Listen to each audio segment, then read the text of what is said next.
Pembelajaran 1 menentukan gagasan pokok dalam sebuah teks. Materi Bahasa Indonesia kelas 4.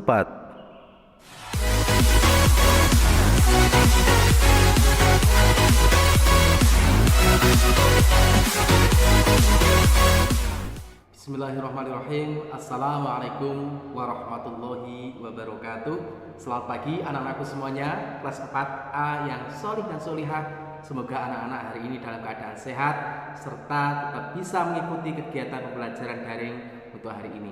Anak-anakku semuanya, kelas 4A yang saya sayangi, untuk hari ini kita akan belajar mata pelajaran Bahasa Indonesia. Untuk itu anak-anak persiapkan buku kalian, baik buku tulis maupun LKS-nya. Hari ini Pak Udin akan menjelaskan mengenai gagasan pokok dalam sebuah teks. Dan nanti pada akhir video anak-anak silahkan meringkas materi yang Pak Udin sajikan.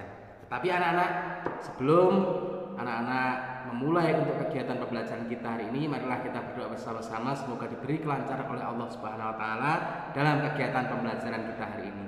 Berdoa mulai.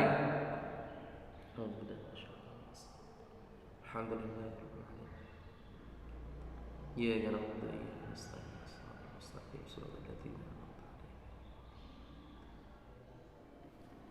Selesai.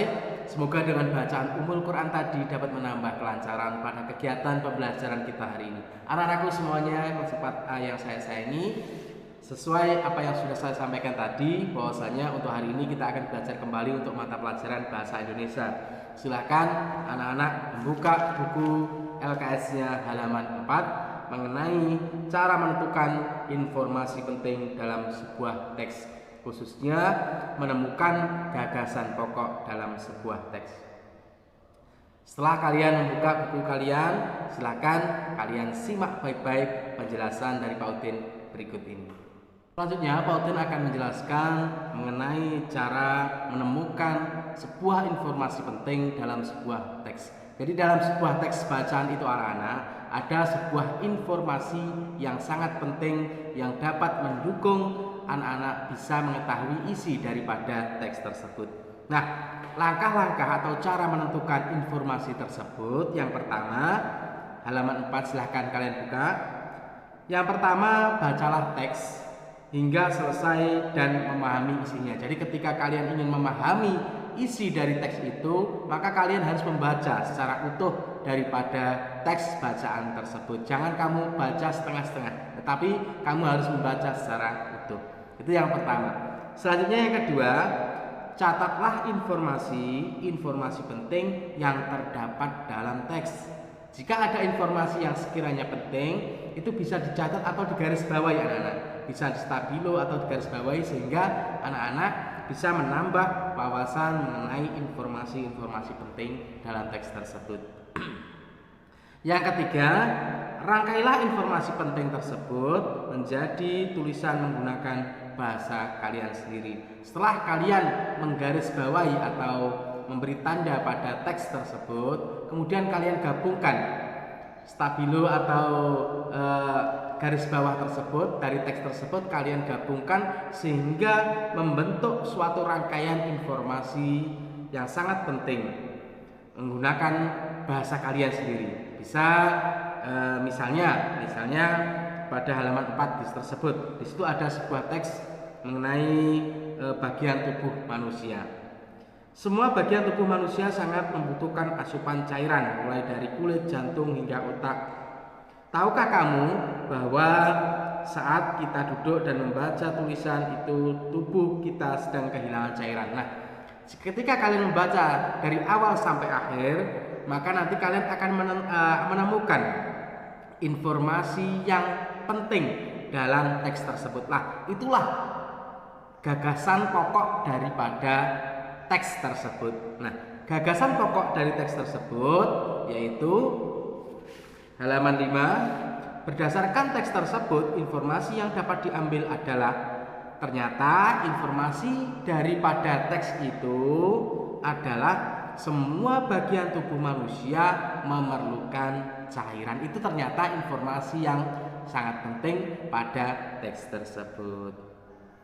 Air putih yang dikonsumsi manusia jumlahnya minimal 18 atau dalam satu hari atau sesuaikan dengan kebutuhan masing-masing orang. Itulah informasi-informasi penting yang ada pada teks tersebut. Selanjutnya, pengertian gagasan pokok dan gagasan pendukung. Sebelumnya, Pak Udin akan menjelaskan mengenai pengertian dari paragraf. Paragraf merupakan rangkaian kalimat yang disusun secara berurutan sehingga membentuk suatu pikiran utama. Itu adalah pengertian daripada paragraf. Nah, setelah mengetahui pengertian dari paragraf, kita akan belajar mengenai pengertian dari gagasan pokok dan gagasan pendukung. Gagasan pokok adalah gagasan yang terdapat di dalam kalimat utama. Nama lain gagasan pokok adalah ide pokok, bisa disebut dengan ide pokok atau dengan gagasan utama atau ide utama. Itu adalah pengertian daripada gagasan pokok. Gagasan pokok menjadi dasar pengembangan sebuah paragraf. Gagasan pokok biasanya terdapat pada kalimat utama.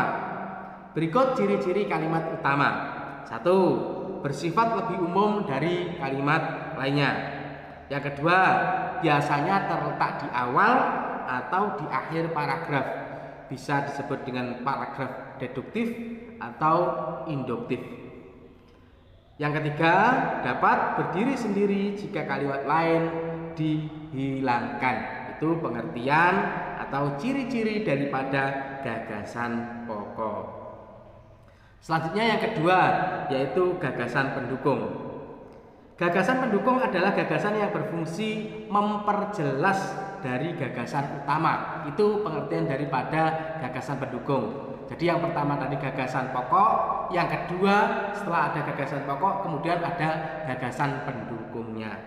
Nah, itu berikut ciri-cirinya, silahkan kalian baca A sampai D itu. Dan selanjutnya silahkan anak-anak meringkas materi yang Pak Udin sajikan di akhir video nanti. Jika ada penjelasan dari saya yang sekiranya anak-anak kurang paham, silahkan anak-anak bisa komentar di kolom komentar pada YouTube tutorial yang Pak Udin unggah hari ini. Demikian anak-anakku semuanya kegiatan pembelajaran kita hari ini. Jika ada kekurangan dari apa yang saya sampaikan karena keterbatasan waktu dan juga durasi, saya mohon maaf. Dan marilah pembelajaran kita pada hari ini kita tutup bersama dengan bacaan tahmid hamdalah. Alhamdulillahirabbil alamin. Akhirul kalam bisawab. Allahumma waffiq lak wa mithoriq. Assalamualaikum warahmatullahi wabarakatuh. Tetap semangat dalam belajar.